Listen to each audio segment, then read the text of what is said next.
Well, with all the planning that went into this conference, I can't tell you how much time we spent. Who can we get for the banquet speaker? I mean, this is the creme la creme, right? So some people suggested, well, how about Oppenheimer? Well, Seaborg, maybe? Well, there were some problems there. So we unanimously, is there any possibility we could get Bill Magwood? Oh, gosh, who knows Bill Magwood? Well, I think I could approach him. We tried this, and for about 2 or 3 months, no response. What am I doing wrong? So I finally got with Patricia Vigeland over at the World Nuclear University, said, do I have the wrong email? So she gave me one. I sent it to Bill, and he answered back the next day. He said, hey, I've been trying to get a hold of you. Anyway, so he absolutely is the perfect person. As I indicated earlier, he served for about 6 years or so as Undersecretary for Nuclear Energy in the U.S. Department of Energy under 2 administrations, both a Republican and a Democrat, which I think is unheard of in history. Created put a lot of the global Gen 4 thing together, some fabulous programs. Then he went over to the Nuclear Regulatory Commission and served with distinction as a commissioner. And now, of course, he's the Director General of the OECD NEA in Paris. That's qualification enough. But I want to tell you one other thing that most of you perhaps don't know. Bill is the guy that really created the World Nuclear University Summer Institute. For those of you who do not know about this, it was created in 2005. The idea was to get together about 80 or so of the young people who ultimately would be running their country, whether it's GE or ARCO or Areva, whatever, and then have access to the top leaders in the world, top people in the IAE, presidents and so forth. It was a tremendous idea, but the question is where to start it. Where to start it. And Bill offered to start it in the United States at Idaho Falls. When I announced this to some of the leaders at Idaho Falls, well, think about this. We got them captive. There's no place else for them to go, right? And we did, and it was a fabulous experience. I don't know, Bill, how much money you put in that. That probably cost your job at DOE, but it was a fantastic success. It is now run for 14 years, and in fact, over 1,000 young people know each other personally. These are the leaders from Russia, South Africa, wherever in the world. They have this bond. It's absolutely incredible. So I can't think of a better person to take this contentious issue that we have here and put it together and sell it on the international scale than our own one and only Bill Magwood. Let's give him a big hand.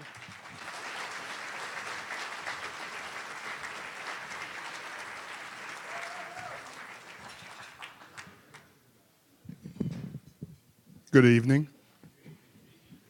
Is everybody still awake? I personally am a morning person. So dinner speeches are not my thing, so we'll see what the energy level is. Although, now that I think about it, my body thinks it's 5 a.m. because that's about what time it is in Paris right now. So I'll pretend like it's just getting started in the morning. How's that? Well, this has been a real pleasure. I'm going to do this because when Alan asked me to do this, I did think about the fact that I have not been to Richland in quite some time. In fact, I was thinking about it. I don't think I've been back here since about 2000, actually. So this is my first trip back. And how many of you remember the FFTF battle? Remember that? We were right. We were right. We were right. That battle was something that we fought for about 2 years before reaching conclusion. There's actually a really good story about that, but I don't know if I have time to tell it. Do you want me to tell you want to hear the? All right. Well, here's what happened, and this is absolutely true. So, we really took the whole process. You remember there was an environmental impact statement, and we took it to really the end of the Clinton administration. And we were waiting for the secretary to sign a record of decision. So about 2 weeks left in the administration, Secretary Richardson called me and he said, I want you to come up, we're going to talk about this thing. So I go up there, I'm sitting with the deputy secretary and the undersecretary. And he says, okay, let me hear your story. So I give him the whole spiel about what we're going to do, why we need FFTF, why we need fast neutrons. And the other two guys weren't supportive for different reasons.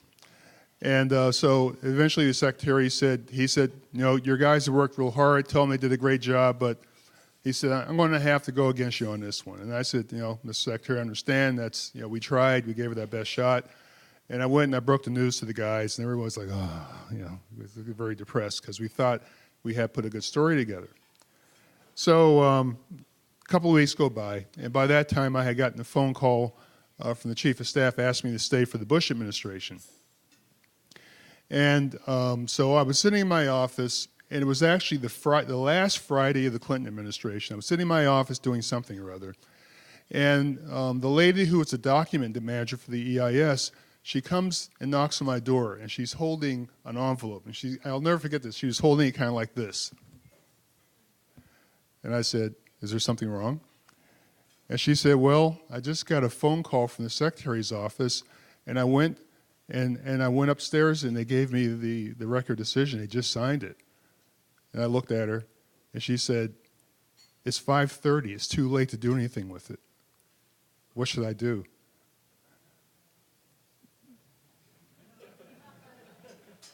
Monday morning is the Bush administration. So I said, take it home, come see me on Monday morning. So this is one of those moments where you kind of see who you really are. I would have been well within my rights to deep six the whole thing and start over again. But my mother raised me the wrong way. So she came to see me the next morning, the Monday morning. I said, go docket it.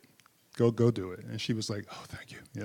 So we did it. So that's how the story ended. Now, there's probably people here who think, you idiot, you should have thrown it away, and sort of, but it was the right thing. Because the truth is that even in the Bush administration, it didn't really have a lot of support. So it was a battle well fought. One of the things about it that was a great pleasure is I got to come and visit Richland on many occasions, got to know a lot of people here, and a lot of really fantastic people. So it's a great pleasure to be back here after all these years to say hello again. Now, obviously, we're not here to talk about FFTF, as interesting as the subject of that might be. We're talking about low-level radiation. And when Alan asked me to come here, and I agreed, and it's great to come and see Alan and meet his family. I've never actually met probably the long-suffering, Mrs. Waltard before, but it's real. And then there's a lot of people here that I've known. It's great to see, Cindy Jones. I know, where's Cindy? Cindy, where are you? Is Cindy here? Oh, there you are. Cindy and Chris and Mike Lawrence. Haven't seen Mike in a long time. So it's great to see a lot of people. But I'll be honest with you, Alan, I mean, if I realized it was going to take 3 airplanes, 20 hours, and God knows how many gray to get here, I probably would have found something else to do with the first part of the week. Nevertheless, I am here, and it's been a great pleasure listening to the conversation, because it's been very substantive and very, very useful. Before I go into my thoughts about this, I think I'll just spend maybe a few seconds talking about the Nuclear Energy Agency, because I think that most of you are probably more familiar with the IAEA in Vienna. I guess I would say that in the area of civilian nuclear, we do some of the same things, except for the NEA is vastly more cool than the IAEA. And we are an organization of 33 member governments, and our member countries represent really the deepest experience in nuclear technology, regulation, and science. So we consider ourselves to be kind of the big boy club, So we have countries that have the longest run time with nuclear power plants, to do the research programs, the people to really understand the technology. But we also have a lot of outreach to countries that are not members. China is not a member, although they're a very close partner, growing relationship. India, Brazil, countries like that. But mostly are members of the established countries in the nuclear area. And we do a lot in the radiation protection area. We have a committee, the Committee on Radiation Protection and Public Health, It's chaired by Mike Boyd from EPA, who's a fantastic guy if you don't know Mike.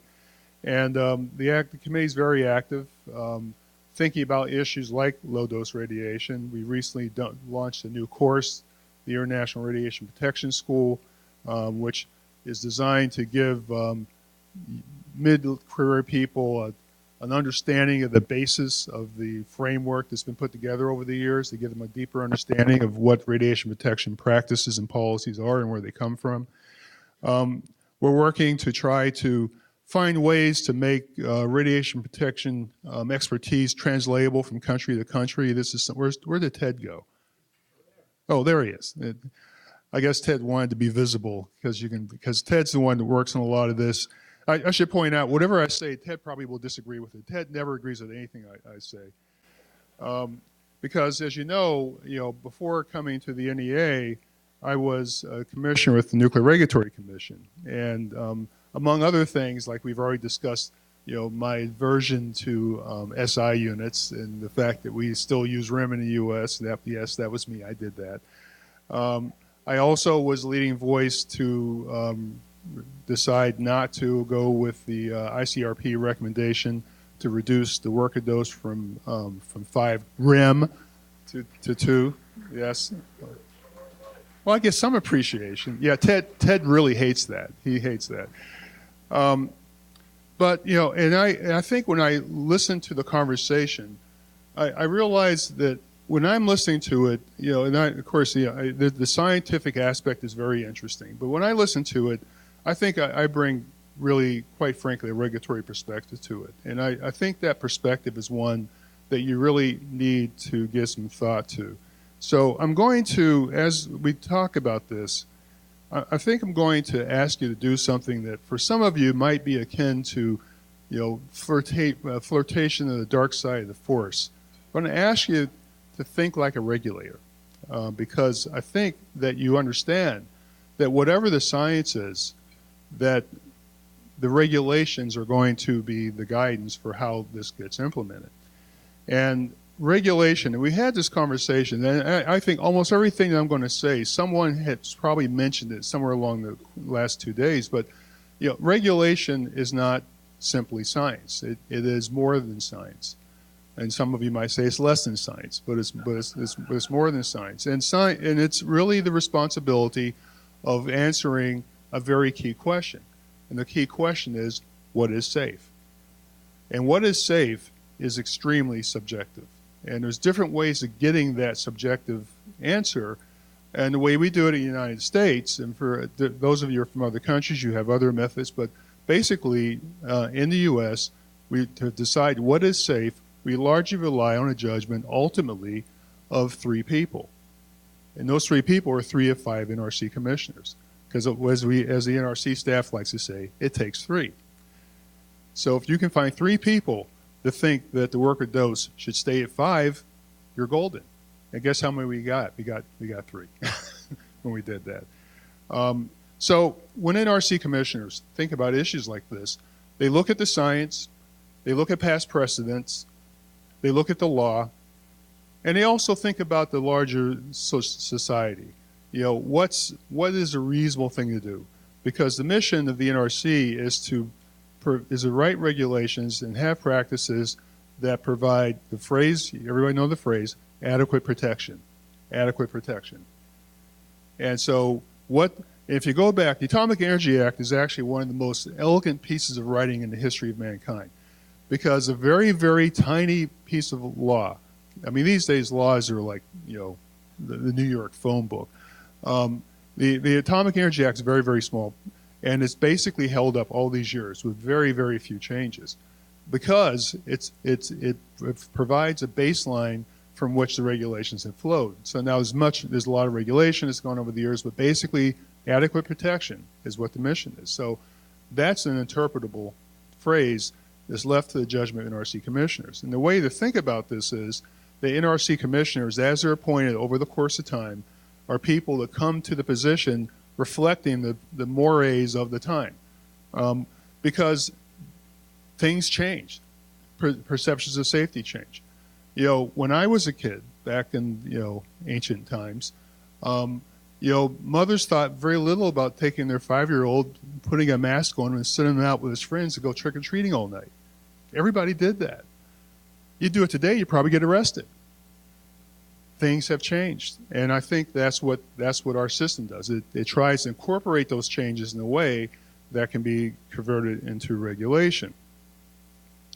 Now, when we made the decision about not changing the worker dose, it was actually a very interesting conversation. And it was one that I was really interested in having because, I remember asking, I had some of the key staff people in my office, and I asked a really interesting question, I thought. And I said, why do we need a limit at all? And they said, well, what do you mean? I said, well, why don't we just use Alera? Why do we have to have a number? And they kind of looked at me like I asked a really bizarre question. I said, but think about it. I said, how often do we see licensees actually hit the worker dose? They said, almost never. I said, why? Well, because they're practicing Alera, and so they never get to the 5 rim. I said, then why do we need it? So we had this conversation, and ultimately I agreed that we needed to have a limit, but it wasn't because of any particular technical reason. It was because of, and I'll say this carefully, is because as a regulator, you need to have a standard to measure against. So when you're thinking about these things, think about if you change everything, how does it get regulated? So let's explore this a little bit as we go forward. Now, as we've heard, there's a lot of information. We've talked about the epidemiological data that's out there. There's a lot of very interesting information. And it's really fascinating to see that despite the age of some of the data, we're still collecting a lot of knowledge from it. So we all are very familiar with the atomic bomb survivors database, the medically exposed groups. We had a long conversation about patients who were treated with cervical cancer, patients treated with radium. We talked about the occupational exposed groups, the nuclear workers, the radium dowel painters, air crews, hard rock miners, another database that's out there. Environmentally exposed groups, we heard about the Russian cohorts, the people who were exposed to the atmospheric test, Chernobyl, all that sort of thing. All that information is out there. And despite the age of that information, we're still able to glean a lot of knowledge from it. However, and I think this was discussed a lot today, and for those of you who are the experts in this field, I don't want you to take offense to this, but I think it's pretty clear that epidemiological data is never going to completely, definitively answer the question about low dose radiation. It's just not where it's going to be the most helpful. So we have to use that information along with other pieces of information. And there was a good discussion over the last 2 days about a fusion of the epi data, the mouse models and other animal models, and also, perhaps most importantly, the cellular experiments that are going on around the world. And I find this to be the most fascinating because I visited the MIRCOM facility in France. This is built in Cadarache. IRSN is putting this together, and it's using, I think, what's become sort of the cutting edge techniques of having the microbeams focus on individual cells and be able to perform different experiments. And what I think is really interesting about what IRSN is doing is the fact that they are, I think, the first regulatory organization that's doing these experiments. Usually these experiments are being done by people like the Leibniz Institute. People are looking at medical issues and aging and things like that. This is a group whose only real interest is to understand what the radiation protection standards should be. So they're bringing a different perspective. So I'll be looking very closely to see how this will progress. Now, as I think Ted highlighted yesterday, the NEA has been talking to the funders of research for low-dose radiation, and we had, I guess it was just last week, Ted, a very successful meeting where we had, and I got the count here, we had 17 organizations from 13 countries that were brought together to talk about, is there a way to coordinate the research that's being done so that we can maximize the effectiveness? So far, there seems to be a very positive response to this. So Ted is going to have the next series of meetings to see how far this is going to go. My personal view is if it doesn't have some structure and rigor to it, it's no point. If it's just a voluntary thing that people just kind of come and chat, I don't want to bother with it. It's just not worth it. But if they're willing to sit down and really try to coordinate, I think there's real value here. So even if this all comes together, I think there's still a lot of big challenges ahead. I think despite the fact that there were several speakers today that spoke with a lot of clarity about the failure of the L&T model, I think to convince the broad community it's going to take some work and some research. And so I think that's going to be something we'll be pursuing over the next years. Hopefully this is not one of those situations where we just do research forever.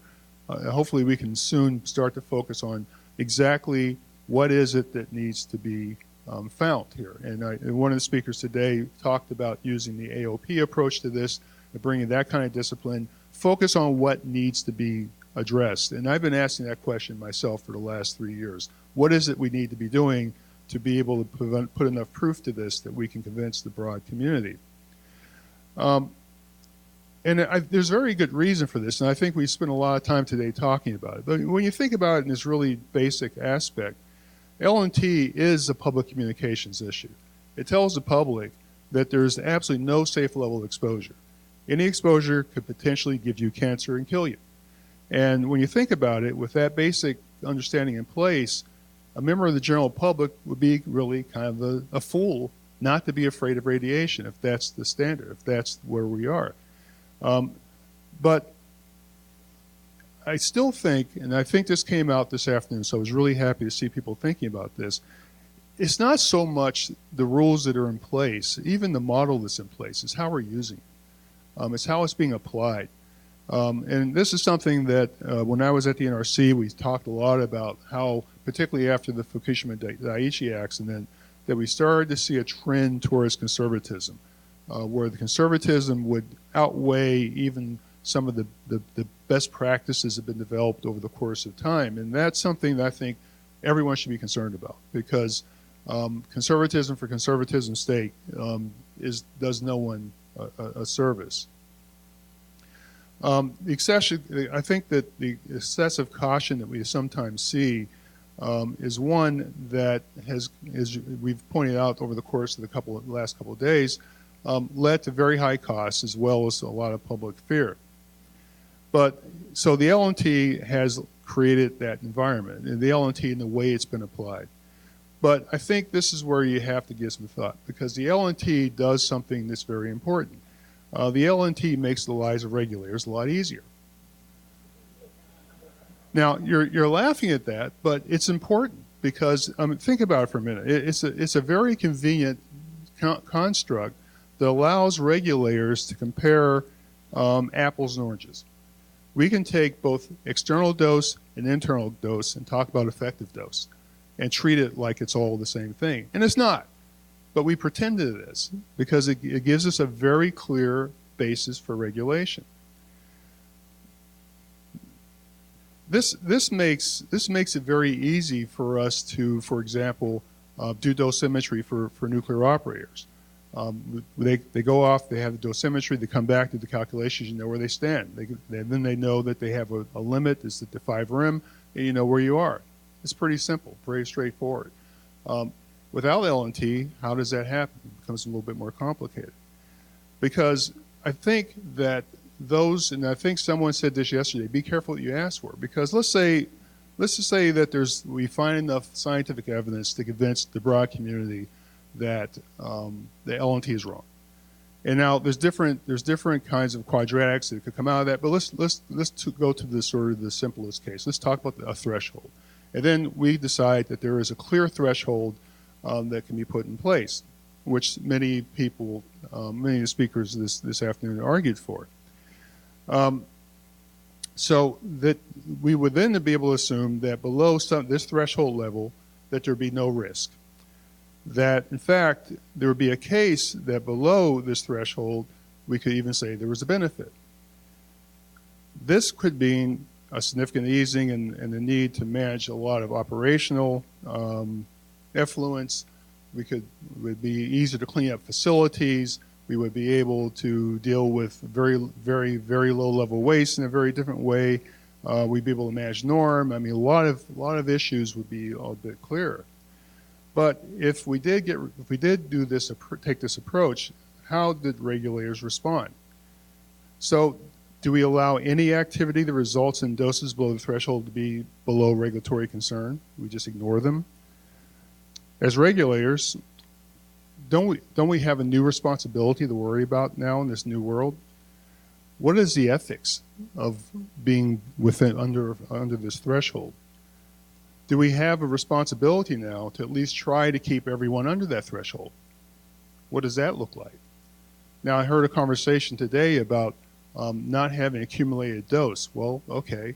Well, what does that mean? Does that mean accumulated dose over a year, over 6 months? Where does the accumulation stop working?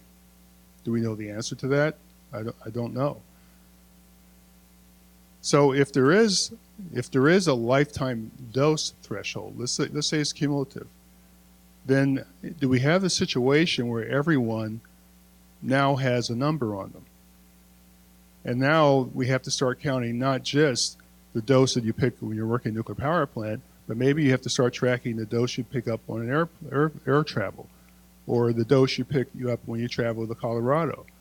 And then people start thinking, well, you know, I don't think I can take this trip because I'm already up to 3.2 rem. You know, I mean, and don't think just like a regulator for a minute. Think about it. Think about this as a tort lawyer.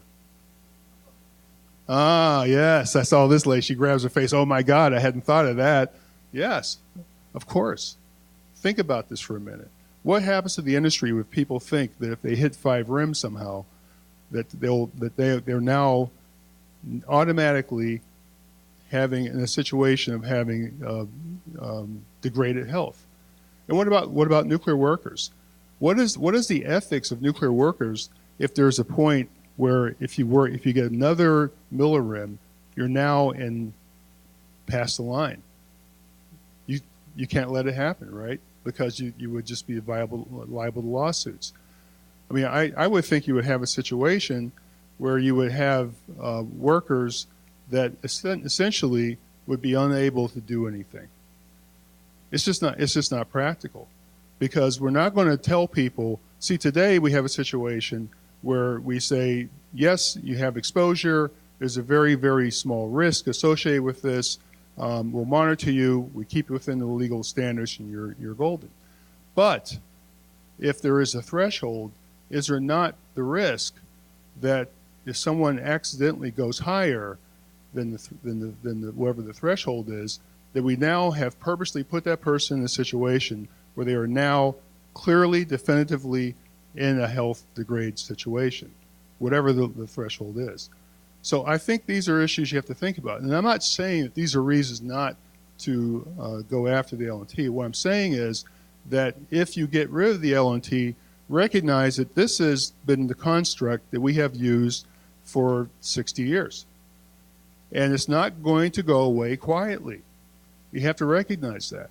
So if you're going to the science community is going to give us the evidence to get rid of it, be prepared to have this conversation with the regulators about what replaces it.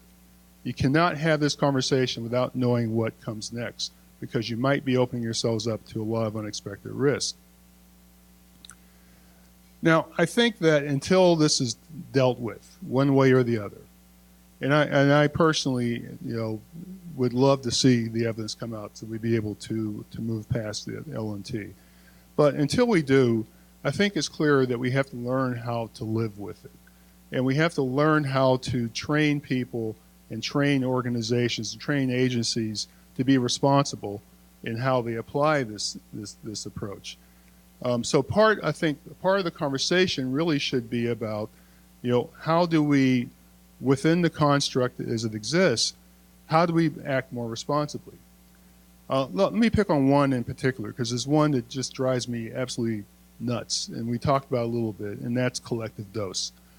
I think there was a mention yesterday about this famous Russian study about Chernobyl that was published by the New York Academy of Sciences in English, and that declares, I think about it, 985,000 people died from a result of Chernobyl, which is, of course, ridiculous.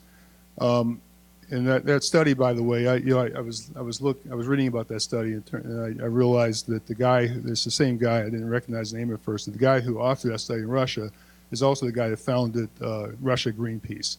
So, yeah, and that study was never peer reviewed, by the way, but yet it still got published by the New York Academy of Sciences. Really interesting. So collective dose, it seems to me, is one area where we can all agree we need to stop seeing it being used. It's irresponsible to put those numbers out there. And the frustrating thing for me is that there are organizations who clearly should know better that are still using it. So maybe one thing that we could all do is look for any opportunity to attack mercilessly anyone who dares put out a number using collective dose. Yeah, I think they should be ridiculed.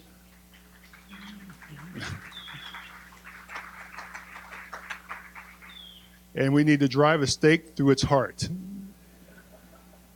That's one thing we can do for ourselves. Now, in the meantime, we are also trying to find ways to communicate more effectively with the public. One of the ideas that's being explored in our world is whether there's a better way of communicating the risk to the public. You know, we have this unfortunate handicap of using units that people have absolutely no understanding of. RIM, Sievert, Gray, you know, whatever it is, the general public just doesn't know what to do with it. So we've had some experts who've made the proposal that perhaps we should try to find a way to have a scale of radiological risk instead of any kind of number, something analogous to the Richter scale, so that if there was a release or a situation that would put people in some exposure, that you could say that the risk is a 2.1 or something of that nature. Something to give people a clear sense of what they were dealing with. Now, one of the big discussions, and it was really kind of interesting, we talked about this, was how to deal with medical exposure. And that's one we haven't quite resolved yet. And I think the lady from the Mayo Clinic, I'm sorry, I forgot you, McCullough, wasn't it? Yeah, Cynthia. Fantastic presentation, by the way. Thank you for that. Because, you know, people,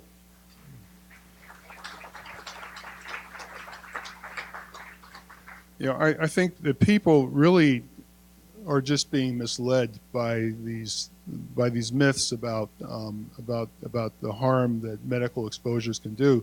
I mean, as long as a doctor is making an exposure for medical purposes. Now, I think there is a risk, and I think, you know, doctors will admit to this. There's a risk that sometimes physicians do tests just because of the risk of legal assault. So that's a bigger problem than we can solve here. But if you have confidence in your physician, you think your physician is doing tests for your benefit, you should feel confident you can go into a clinic, get a CT scan or other procedure without worrying about it, because that procedure could save your life, just like it could have saved the life of the 5-year-old that you told us about. And so I think we ought to really get behind what you're talking about and making sure that people are not avoiding these procedures out of some overblown fear. So that's something we're going to explore. And we're also next year going to hold a workshop to talk about this whole issue of communicating risk to the public. So this is really a second of a workshop that we've had with senior government officials from all of our member countries talking about this. But this one's going to be focusing on risk communication. So we're going to do that in September next year, about September 24th. So we'll keep you apprised of that. So we see this as an important issue. It's something that we will be working on. We've already started conversations about this. As you know, we already talked about the research. But pulling this whole story together is going to be very complicated. And as I was telling Alan a few minutes ago, if you think that the discussion among this group has been very complicated and contentious, take it globally, and it just magnifies it by 3 orders of magnitude. It'll be very, very difficult to bring this whole conversation together. But I think it's necessary. I think we have to do it. I think it's something that we owe to the public. We owe to scientific credibility to push this issue, to bring it to resolution, and to bring this whole group together. And let me say, for those of you in the room, whatever field you're working in, medicine, radiobiology, epidemiology, whatever ology you're working in, you're a fantastic group of people. Among you, you have the wisdom and experience to be able to put this together. I don't know if you can do it in the next 24 hours. Alan's going to make you if he can, but this is something I love to see the passion that you have. I love to see how much you care about this. Keep it up. Don't give up. Keep pushing it, and eventually we'll bring this to resolution. Thank you very much.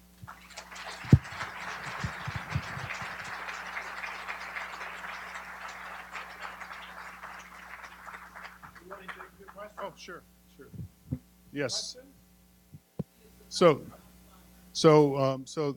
Jerry is saying that if the threshold number should be, if there's 50 RIM, then a lot of these issues go away. And that, and let me say this, that even if you don't immediately dispel the LNT theory, the science can clearly help set better standards.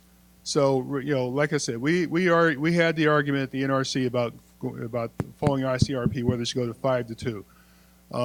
If the science tells you that even within LNT, it should not just be 5, but maybe it's 20 or something else, that can make a big difference. That can make a big difference.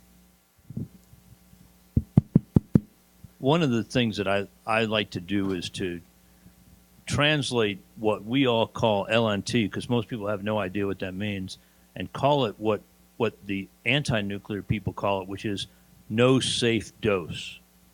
And you mentioned that the regulator's concerned about safe, what's safe, and it's reasonable assurance of adequate protection, right? Adequate protection against something in the grass. Why do we spend so much time and money trying to explain to people, well, it's really kind of safe, but it's in the grass. We don't really know exactly. Expressing uncertainty does not provide confidence to the public. Okay? Telling them it's so low that we can't measure it does provide confidence. Because that's really what it is, right? It's so low, we can't measure it. So you decide whether you want to worry about something that can't be measured. Instead, what we say is, there is no safe dose. What can we do about that? Yeah, no, that actually. Hello? No, I was just going to say, I think Alan kind of answered that himself. I mean, I think that as long as you can measure it, people are going to worry about it. Doesn't mean it makes sense. It just means that's just the reality. But I think your comment's a good one. Yeah, if you have a question, you have to be brave enough to come up here. No, Jerry, you've already done it. Give somebody else a chance. Tony? Oh, okay. Tony first, and then Dan. Okay. Ready? My question is communication with the public. The first thing you have to do is have credibility. And I think a lot of times when people look at scientists and things like that, we lose credibility. If we can have them being educated by their neighbors and by their local school teachers and by the local policemen, I think the credibility would go way up. So if we can work to educate that level and let them push it on down, I think that'd be very helpful. Because I know when we were working in a low-dose program, we decided we'd bring in all the antis to one of our conferences. And what we found was that none of them trusted DOE, none of them trusted NRC, but when they actually got one-on-one with our scientists, hell, Bill Morgan won't lie to me. And by the time we left, there was quite a few friendships made. And if we can educate them, they go back home and spread it. So I think that's credibility is absolutely more essential than information. Yeah, and let me just take the opportunity for those of you who worked on the low dose program. Thank you for that. I think that was a very good program. I actually have a funny history with that. I'll just tell this very quickly. In 1997, we had a program called the Advanced Light Water Reactor Program, and DOE was expecting to do the program one more year. And then we heard that the House of Representatives decided that 1997 was enough, and they weren't going to do it again. So we had this last-minute scramble because we didn't understand. It completely blindsided us. We had no idea this was going to happen. So we basically, within less than a week, put together a whole new program proposal for 1998, and we got it to Senator Domenici, and he hated it. And he hated it so much that he did something that no one really expected him to do. He didn't fund it. So we actually had no research money in 1998. We had no program. Instead, he used the money to start the low dose program. Yeah. You're welcome. Dan? I have a suggestion, and that is I've heard the word safety or is it safe a whole lot. And I spent 2 years at Chernobyl, 2011, 2013, working in radiation safety. And in Russian, there isn't a word for radiation safety. It's something like radiazione bezopasnosti, which means radiation no danger. And so if someone asks me, is it safe? I say, I don't know if it's safe, but it's certainly not dangerous.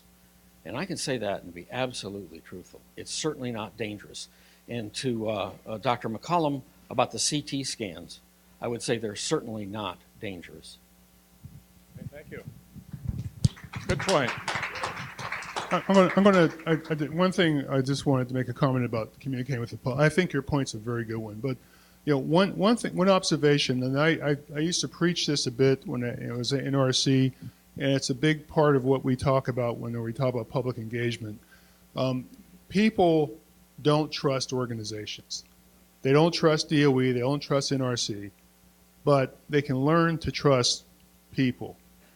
So you need to have the experts go sit down with people and talk to them. Not give presentations, sit down and talk to people. That makes so much difference. Every case we've done. Doesn't mean you're going to change everybody's mind, but they stop looking at you as this monolithic organization that's trying to do them harm, and maybe at worst, it's a guy who's trying to do the right thing, but maybe doesn't understand the damage he's causing you. Meredith? Of course, I completely agree with that. And I think it's very important that people be willing to talk person to person, because it isn't really, as I say, it isn't idea to idea. Ideas don't talk to each other. People talk to each other. And when people are talking to person, they can build trust, and then things are believed. But that requires some things that maybe in the industry we're not comfortable with.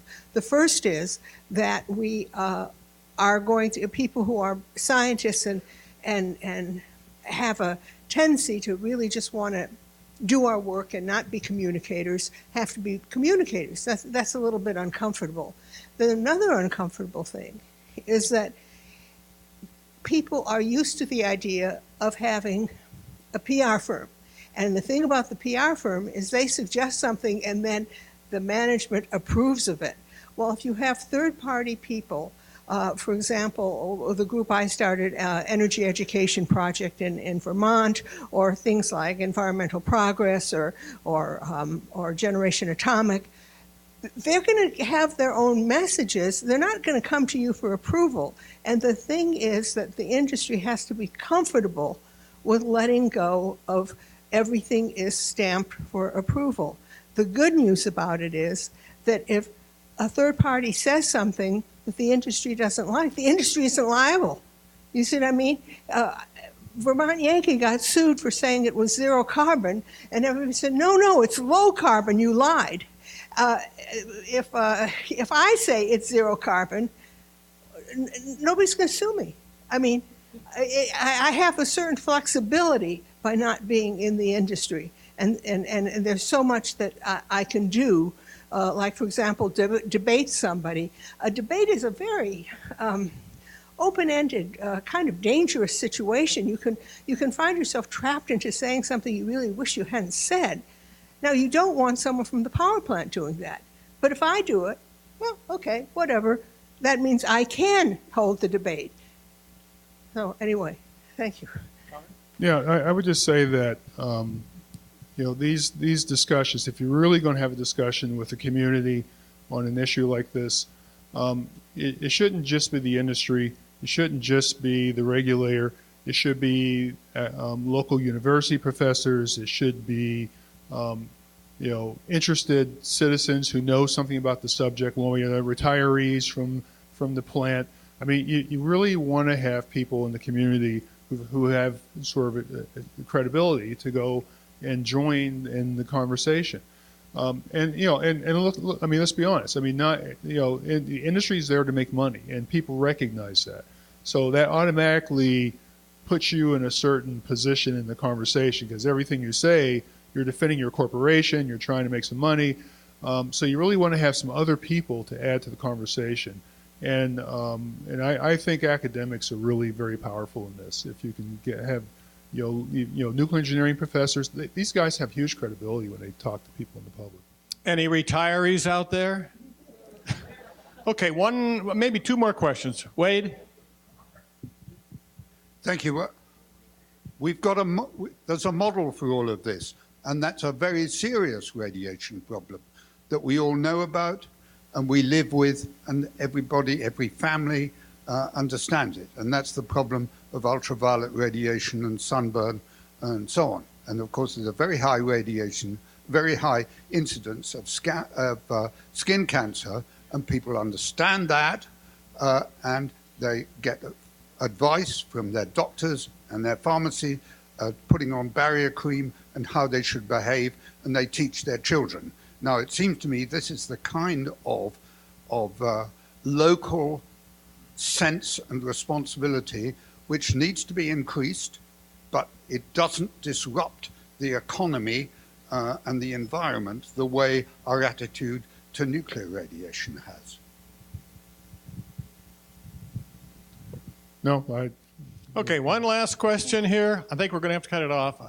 Bill, my old boss at the Department of Energy. Does the Department of Energy have... Oh, no, you're retired now, right? Yes, I'm retired, and right at this point I have no dog in this battle. But one comment, I'm here in my own expense because I want to learn. And I'm interested in this purely from an academic point of view. As I listen to the discussion, this argument of curve fitting and what's linear and what goes to zero and what's dips, that doesn't convince me, it doesn't convince anybody. We all know, first principles, radiation disrupts cells. Until we get to the point that we have a credible understanding of the body's response to that insult, and whether it's positive, neutral, or just doesn't matter, we're going to be in this fight, and we're going to understand that a single radiation leads to cancer. But if that isn't true, what we need to get is a credible understanding of the body's response to radiation and how much it can tolerate, and when it becomes disastrous, and when it becomes a nuisance, and when it becomes something that is just part of life. That is what we're looking for. I expect Ludwig would like to answer that question, but Bill, take it. No, I don't think it's a question. I think it's a comment. I think it's well stated. Just to sort of complete the thought again, there's work to be done here, and I think that there are enough people of goodwill and experience to help pull this story together. And I'll be honest, I think that it really needs to start here. It really does, because when I see the attitudes in a lot of countries there's really very, very little stomach to take this fight on at this point. So I think it's going to have to be groups like this to get this started. And then once you're able to articulate the story in a way that's compelling to the broad scientific community, they can then take it forward. So best of luck to Okay, you. thank you, Bill. Thank you very, very much.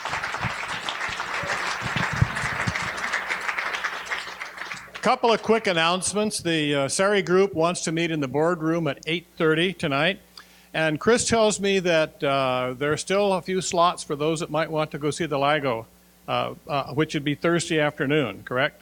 One of the tremendous features we have it here at Hanford. Okay, with that, I think now that Bill is going to take this to the global and solve the whole thing for us, we can declare success, right? Have a good evening and be here in the morning for some more music.